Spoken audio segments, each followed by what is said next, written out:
So you want more sales of your work, clients, and money. Okay. So you want to attract and or create, manifest more business, more clients, more customers, and more sales of your beautiful work, right? So that you can receive the money that you need to feel taken care of and to take care of what and who you love. Of course you do, as you should. And you're probably like, hey, I'm ready for more sales and more clients and more customers and more money. And I am totally aligned with that desire. And I'm doing all the things that I need to be doing to make that happen. So, why is that not showing up in my reality? So this happens to me all the time too, regularly.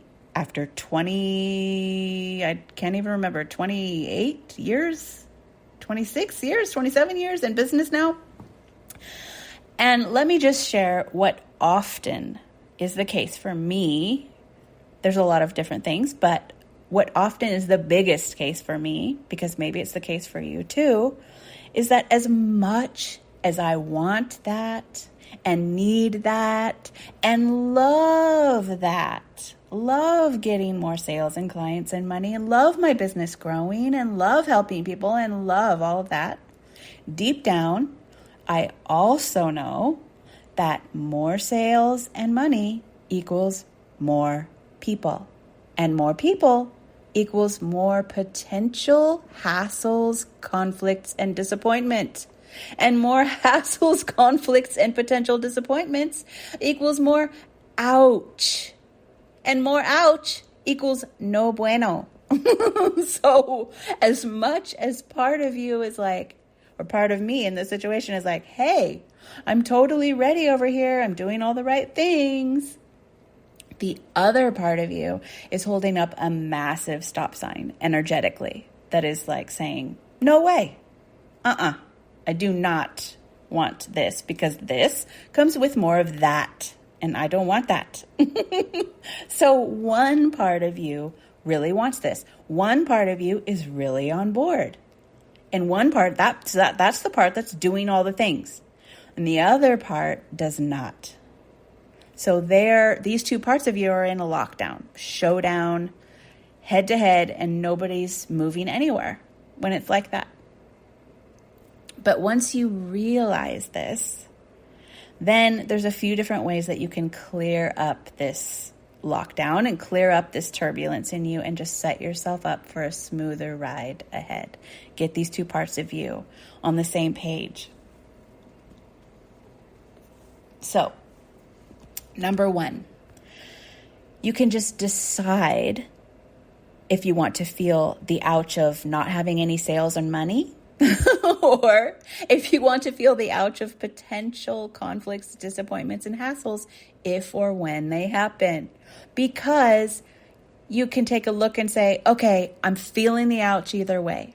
And just let yourself know that you can handle those things, that you've handled those things in the past. And then it's super important to show yourself examples of times that you've handled it and even came out better on the other side. You learned something, you grew, you changed your business around because of it, you changed your contract terms, you did what you needed to do, and you came out better. So show yourself examples of how you not only were okay, but you thrived on the other side of those things. And then number two, in addition to number one, you're going to find a new way to support yourself in those same areas now when those things come up so that you feel more taken care of around those specific issues so that that part of you can relax. The part of you that's holding up the stop sign can relax a little bit. So a lot of this is you just wanting to know that you're going to have your own back and you're going to get help where you feel out of your depth or out of your realm. And actually allow yourself to be supported, more supported now because you're deciding to grow.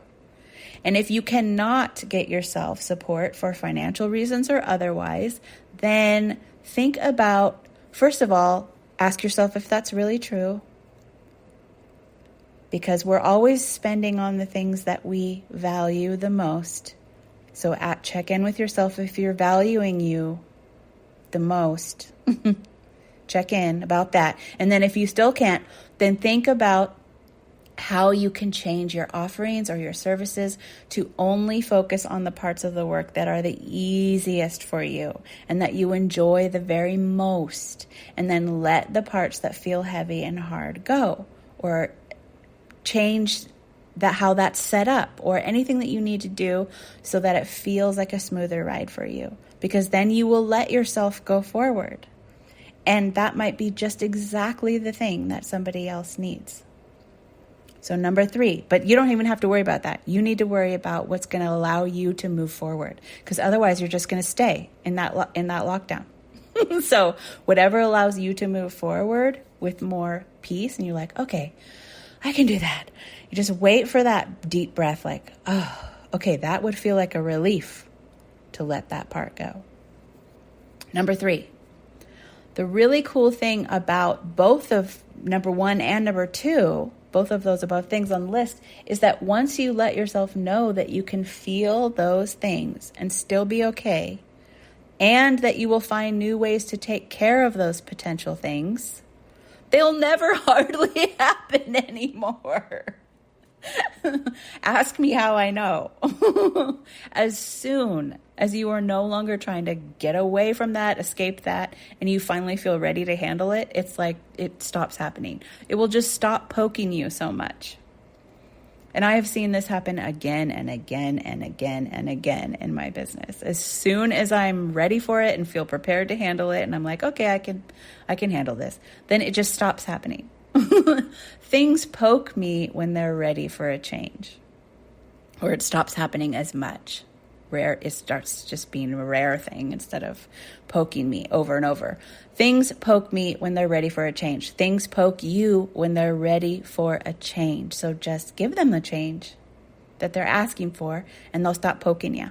Number 4, remind your sweet self that you are already feeling disappointment, and you are already feeling rejection, and you are already feeling hassles and conflicts within yourself and outside yourself all the time. Other people are just going to reflect that from time to time on the outside, but when you meet that pain in you, that disappointment and that rejection in you with love instead of judgment, then your outside reality will reflect something so much sweeter back to you, because you will be being sweeter to yourself. So that's super important. So your dreams and desires are so powerful.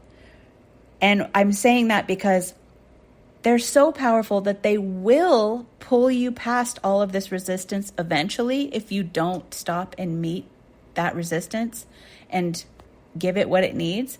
But that can be a really long, slow, drawn out, bumpy as hell process. So when you're willing to meet that resistance in you and just look it in the hairy, scary eyeball and let yourself know that you're going to be okay. And then show yourself ways that you're going to be okay. Then you'll sail right through that so much more easily. And as always, if you want some help with that, you can come hang out with us in Sunmun's Money Mindset Monsters, which is just one Sunmun Money Mindset Monster to your inbox once per day, which is just kind of a hack, an easy way to reform your relationship with money over time. It's built into your life. Or if you're really ready to kick it up a notch, then I suggest my Work Sells Itself course and or my Introvert Star workshop. Those two things go hand in hand really beautifully. If you do the workshop first and then go into the course, they're perfectly complementary. So that's all for today, and I will see you guys next Sunday. Bye.